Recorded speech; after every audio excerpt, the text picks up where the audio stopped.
Tripura science and technology ডিপার্টমেন্টের পক্ষ থেকে আপনাদের স্বাগত জানাচ্ছি। এই প্রেস মিটটা আমরা আয়োজন করছি রাজ্যের মানুষের জন্য অত্যন্ত সুখবর এবং গর্বের যে বিষয়টা আপনাদেরকে জানানোর জন্য যে জাতীয় স্তরে রাজ্যের বায়োটেকনোলজি দপ্তর এইবার পুরস্কৃত হচ্ছে এবং বায়োটেকনোলজি ডিপার্টমেন্ট যে কাজটা করেছে সেই যে সংস্থা এটার মূল্যায়ন করছে যে দেশে, তার নাম হচ্ছে স্কচ এবং এই অ্যাওয়ার্ডটাকে স্কচ অ্যাওয়ার্ড বলে আমরা জানি।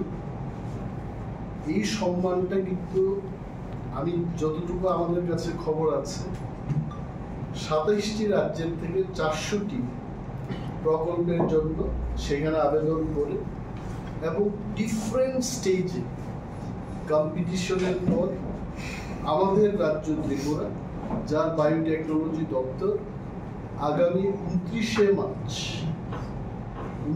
মার্চ 2025 নয়াদিল্লির হ্যাবিটেট সেন্টারে একটা অনুষ্ঠানের মাধ্যমে আমাদের কাছে এই সম্মাননা তুলে দেওয়া হবে। আমি আমাদের দপ্তরের যারা বিজ্ঞানীরা কাজ করছে বায়োটেকনোলজি দপ্তর এবং সায়েন্স অ্যান্ড টেকনোলজি দপ্তর, সচিব মহোদয় এখানে আছে ডক্টর কে শশী কুমার, এবং বায়োটেকনোলজি যিনি এখানে if we can tell that কর্ণধার বললেই চলে, আমাদের রাজ্যের বিশিষ্ট যিনি গবেষক এবং অফিসার অঞ্জন সেনগুপ্ত, যার উদ্যোগে এই বায়োটেকনোলজি দপ্তরে এত বড় কাজ আমরা করতে পেরেছি। এবং বায়োটেকনোলজি প্রজেক্টের যা যা কাজ হয়েছে তাতে I can tell all of you all যে 17টি রাজ্যের কলেজকে বায়োটেক ক্লাবের মধ্যে আমরা এনে এই গবেষণার কাজগুলো করেছি এবং আগামী বছর আরো 4টি কলেজকে আমরা এই বায়োটেক ক্লাবে অন্তর্ভুক্ত করতে চেষ্টা করছি এবং যে পরিমাণ টাকা দেওয়া হতো I can tell this much সীমিত যে আর্থিক আমাদের অবস্থার মধ্যে আমি এটাকে বাড়িয়ে আই থিঙ্ক 2.5 lakhs রিসার্চের জন্য এই টাকা দেওয়া হচ্ছে এবং আগামী দিন আরো বাড়ানো যায় কিনা সেই ব্যবস্থাও হবে এবং যে সমস্ত টেকনোলজি ত্রিপুরায় বায়োটেকনোলজির মাধ্যমে আমরা গবেষণা করে যেগুলো তৈরি করতে পেরেছি, I am really happy with this এবং আরো এই ধরনের টেকনোলজি ত্রিপুরায় আমরা আনতে পারবো যদি আমরা আরো বেশি করে রিসার্চ করি। Production and rearing of laboratories fishes, try-I'd fish, এটা কি তেচোখা, মানে মাছের 3টা চোখ আছে এবং এটা দিয়ে এই যে তেচোখা যে মাছ, এই মাছের মাধ্যমে আমরা কি করতে পারছি যে মশার যে লার্ভা, এটাকে খেয়ে এই মশার লার্ভাটা কম করে মশার উপদ্রবকে কি করে কমানো যায়, কিন্তু এটা আমাদেরই এখানে সৃষ্টি।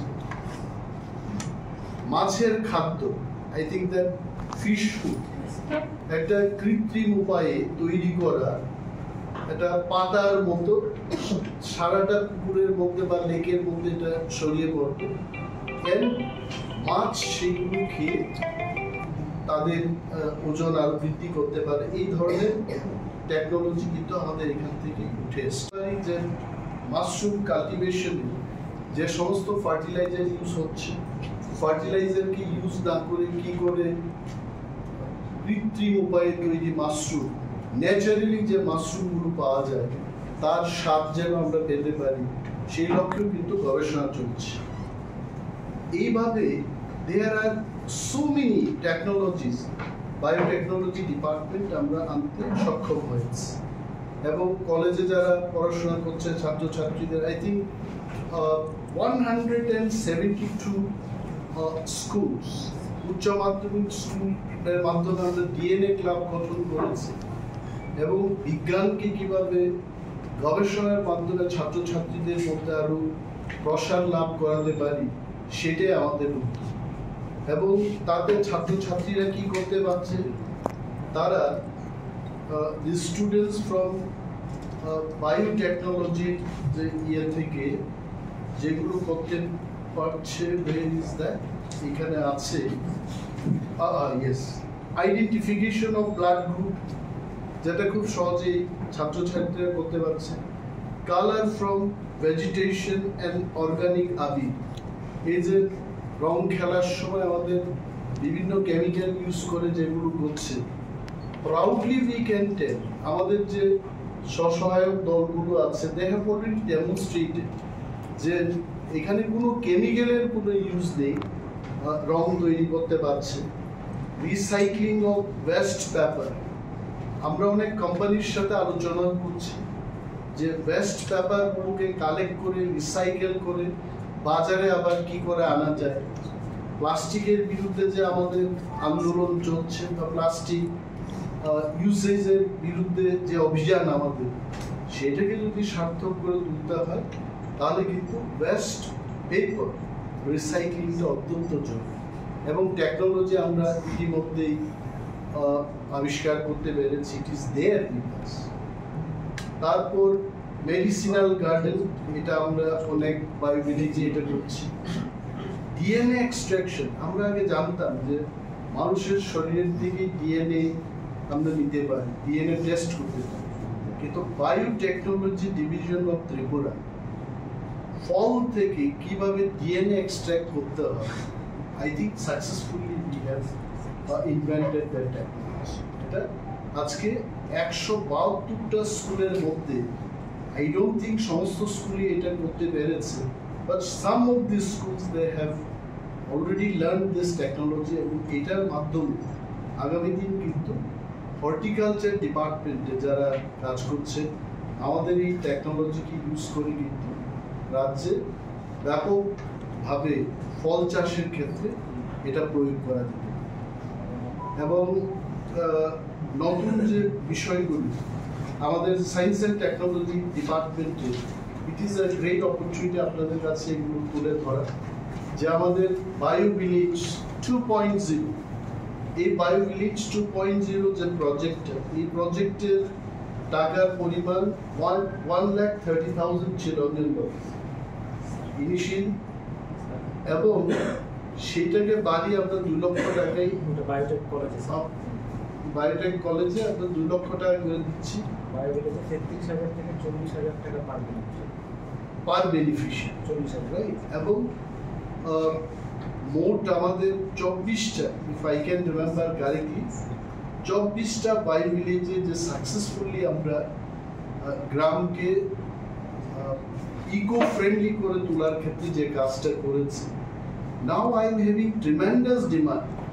রাজ্যের সমস্ত ব্লক থেকে বিডিও সাহেবরা এখন আমাদের বলছে যে আমাদের এখানে বায়োভিলেজ 2.0 এই প্রজেক্টটা আপনারা, কিন্তু যাই সংকট আছে তার মধ্যেও আরো নতুন করে বায়োভিলেজ তৈরি করার পরিকল্পনা আগামী নতুন অর্থ বছরে আমরা হাতে নিয়েছি।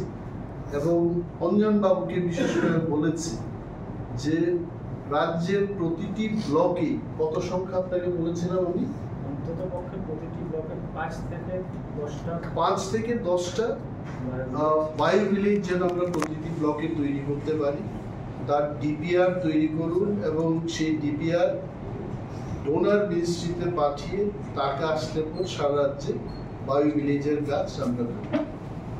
এবং এটা আমাদের জানানো উচিত আপনাদের মাধ্যমে রাজ্যের মানুষকে, যে বায়োটেকনোলজি দপ্তর ইতিমধ্যে ইম্ফলে যে আমাদের আইবিএসডি অর্থাৎ institute for bio resource and sustainable development centre রয়েছে, এটা একটা শাখা ত্রিপুরায় আমরা শুরু করছি। এবং তাতে করে ত্রিপুরায় পলিউশন কন্ট্রোলের ক্ষেত্রে কৃত্রিম উপায়ে যেগুলো পরিবেশকে ধ্বংস করছে, নষ্ট করছে, এই সমস্ত ম্যানুফ্যাকচারিং ইউনিট বা দ্রব্য সামগ্রীর রিপ্লেসমেন্টের ক্ষেত্রে যা যা করতে হয়, institute for bio resource and sustainable development centre হলে সেটাতেও আমাদের রাজ্য অনেক এগিয়ে। উই হ্যাভ অলরেডি সাইন, আপনারা দেখেছেন যে একটা বিল্ডিং টিএফডিপিসি একটা খালি বিল্ডিংটাকে আমরা নিয়েছি। And seeing all this work, এই 1 বছরের মধ্যে অক্লান্ত পরিশ্রম করে, আমাদের কাছে খুব লোকজন নেই, we don't have much of resources. তাও আমি বললাম after I took over as science and technology minister যে রাজ্য সরকারের কাছে, কেন্দ্রীয় সরকারের কাছে এবং ডোনার মন্ত্রকের কাছে আমরা আরো আর্থিক সংস্থানের আবেদন জানাবো। যদি সেই সংস্থানগুলো হয়, আমরা কেন শুধু বলুন খোয়াই বা সিপাহীজলা ওয়েস্ট ত্রিপুরা ডিস্ট্রিক্টে কেন, সারা রাজ্যে এটাকে নিয়ে যাব এবং এটা করলে রাজ্যের দূষণ নিয়ন্ত্রণের ক্ষেত্রে এবং ন্যাচারালি যে জিনিসগুলো আমরা ব্যবহার করতে পারি সেগুলোতে ত্রিপুরা দেশের অন্যান্য প্রান্ত থেকে এগিয়ে থাকে। এবং সায়েন্স অ্যান্ড টেকনোলজি দপ্তর ইতিমধ্যে ইন দি লাস্ট 1 year আমরা বায়ো ভিলেজের পাশাপাশি কলেজ বায়োটেক ক্লাব এটা তো হয়েছে, তারপর আমাদের হেল্প ডেস্ক আমরা তৈরি করেছি টিটিএডিসি হেডকোয়ার্টার্স কুমলেনগে। সেইখানে প্রতি মাসে আমরা দেখেছি মোর দেন 500 অ্যাপ্লিকেশনস জমা পড়ছে এবং কাজ শুরু হয়ে গেছে। অ্যান্ড বাই দিস ত্রিপুরার যে পলিউশন কন্ট্রোল বোর্ড বা সায়েন্স অ্যান্ড টেকনোলজি, বায়োটেকনোলজি, আমরা আগরতলার বাইরে গিয়ে রাজ্যের অন্যান্য প্রান্তের মানুষের জন্য কাজ করতে শুরু করেছি। এবং আজকের এই সাংবাদিক সম্মেলনে আমি এটা বলব যে ত্রিপুরায় যতগুলো নগর উন্নয়নের ক্ষেত্রে বা আগরতলা পৌরসভা এরিয়াতে যে সমস্ত ম্যাপিংগুলো হচ্ছে, সার্ভেগুলো হচ্ছে, aerial survey, drone survey, GIS maybe used for the science and technology, we are silently helping the state government.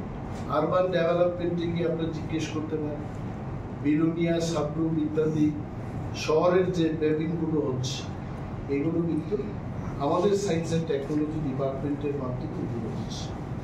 এবার এই স্কচ অ্যাওয়ার্ডকে নিয়ে যদি আপনাদের কোনো ধরনের প্রশ্ন থাকে, I think we can take your question. It is সম্মান। আর এই যে সংস্থা, what is the basically Scotch সম্পর্কে আমি এটাই বলবো, they are basically নীতি আয়োগ ধারা পরিচালিত যে সমস্ত কাজকর্ম, এই কাজকর্মগুলো কোথায়, কোন রাজ্যে, কোন প্রান্তে সঠিকভাবে রূপায়ণ হচ্ছে এটা তারা দেখে।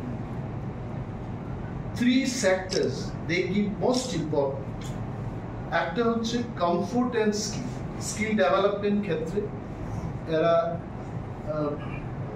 যাচাই করে থাকে যে কে কি কাজ করছে। ইকোনমি, ইনক্রিজড অ্যাডিশনাল ইনকাম, মানুষের যে অ্যাডিশনাল ইনকাম হচ্ছে না সারা দেশের মধ্যে, কিন্তু এই স্কচ সংস্থা এরাই কিন্তু দেখে থাকেন যে কারা কি করছে। দপ্তর থেকে যে একটা অভিযান চলছিল এটা সম্পূর্ণ বন্ধ হয়ে আছে, কোনো কিছু না বুঝে সবাই আবার সেই ক্যারিব্যাগগুলো ব্যবহার করছে।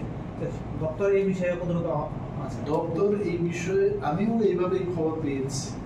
আমি যখন হরিগঙ্গা পোশাক রুটে যাই, আমার অনেক পরিচিত দোকান আছে, আমি এদের জিজ্ঞেস করি কেন আপনার প্লাস্টিক ব্যবহার করছে, আমাদের লোকগুলো আসছে কি।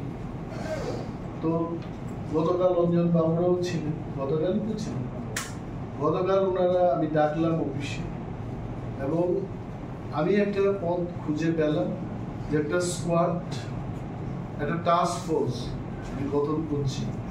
এই টাস্ক ফোর্সে শুধু দপ্তরের লোক থাকবে, দপ্তরের বাইরের লোকও থাকবে এবং মডেল তৈরি করবো যে কারা কারা থাকবে। Even experts from engineering college, experts from সাধারণ ডিগ্রি কলেজ বা ইউনিভার্সিটি, ওই সমস্ত এক্সপার্টদের নিয়ে একটা টাস্ক ফোর্স গঠন করবো। হানার ব্যবস্থা করতে হবে, হানাদারি দিতে হবে।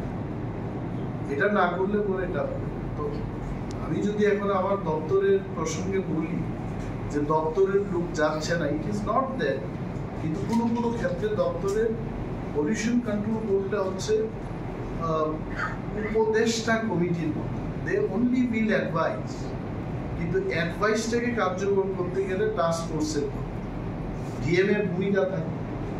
আমি কাদের বিরুদ্ধে অ্যাকশন নেব? পলিউশন কন্ট্রোলের কাছে তো মামলা করার পর তাকে ইনভেস্টিগেশন করার কোনো ক্ষমতা আমাদের নেই। তো ডিএমকে সাথে নিতে হবে, পুলিশ প্রশাসনকে সাথে নিতে হবে, but I as a minister আমি টাস্ক ফোর্সটা করছি। গুলি রয়েছে সেগুলো যদি না মানে তাহলে আপনারা পদক্ষেপ গ্রহণ করবেন। কারোর মধ্যে কোনো সুযোগ আপনারা কি ইস্যু করেছেন?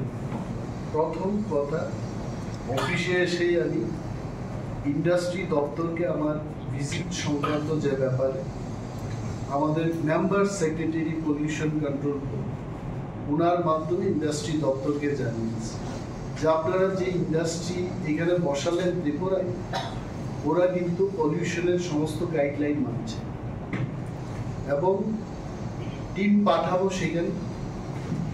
আমি as a minister I cannot be expert in pollution, কিন্তু যা দেখে আসলাম এটা দুর্গন্ধে ভরা, এটা হয় না এভাবে।